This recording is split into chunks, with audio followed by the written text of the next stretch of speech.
मीमांसा civil service academy में आपका स्वागत है। ये लेक्चर करंट का है और आज हम चर्चा करेंगे एक रिपोर्ट की। रिपोर्ट है संयुक्त राष्ट्र विकास कार्यक्रम व Oxford poverty human development initiative की रिपोर्ट है और ये रिपोर्ट जो है संयुक्त रूप से इन्होंने गुरुवार को जारी की है।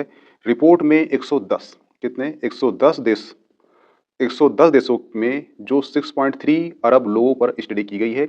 इस स्टडी के अकॉर्डिंग दुनिया भर में 1 अरब 10 लाख से अधिक लोग अति गरीबी में जी रहे हैं और जो सर्वाधिक जनसंख्या वाले देश है उसमें यह पहला स्थान भारत का है। यानी कि जो 1 अरब 10 लाख से अधिक लोग अति गरीबी में जीवन जी रहे हैं, उनमें जो सर्वाधिक जनसंख्या वाले देश है उसमें जो प्रथम स्थान है जो अति गरीब है वो है भारत देश। भारत देश में 23.4 करोड़ लोग गरीबी में जीवन यापन कर रहे हैं। ये डाटा आपको मेंस में काम आएगा, 2024 का हो, 2025 का हो सके तो आपको 2025 के यूपीएससी या पीएससी में डाटा पूछ सकता है, क्योंकि ये रिपोर्ट किसकी है? ये रिपोर्ट है संयुक्त राष्ट्र विकास कार्यक्रम व Oxford poverty and human development initiative की रिपोर्ट है। ठीक है। इसके बाद जो है पाकिस्तान, इथोपिया, नाइजीरिया, कांगो का नंबर आता है। इसमें जो प्रभावित लोग हैं उसमें से आधे से अधिक जो हैं वो कौन है? वो बच्चे हैं। हुआ क्लियर? यानी कि जितने लोग गरीब हैं पूरे वर्ल्ड में, उसमें से सर्वाधिक हिस्सा किसका है? गरीबी में जो जीवन यापन कर रहे हैं वो कर रहे हैं बच्चे कर रहे हैं। ठीक है।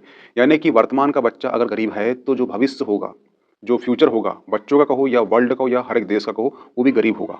यह जानकारी जो है संयुक्त राष्ट्र की रिपोर्ट में दी गई है। रिपोर्ट के अनुसार जो 18 वर्ष से कम उम्र के 58.4 58.4 करोड़ युवा अत्यधिक गरीबी में जीवन यापन कर रहे हैं, डाटा कह रहा है। ठीक है।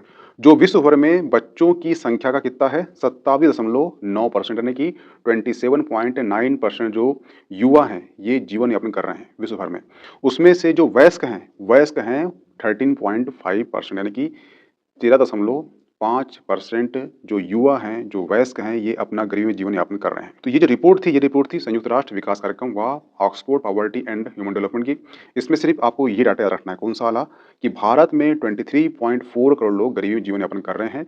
ये आंकड़ा आपको इसलिए इंपॉर्टेंट है क्योंकि ये आंकड़ा यूएन के द्वारा दिया गया है। ठीक है। और ये आंकड़ा काम आएगा कहाँ पर? आपको मेंस में काम आएगा, इकोनॉमी के जो चैप्टर गरीबी है उसमें काम आएगा। गरीबी बेरोजगारी दोनों में काम आएगा ये आंकड़ा। तो प्लीज नोट डाउन कर लेना, 23.4 करोड़ लोग भारत में गरीबी में जीवन यापन कर रहे हैं। ठीक है। मिलते हैं नेक्स्ट लेक्चर में। Okay, thanks.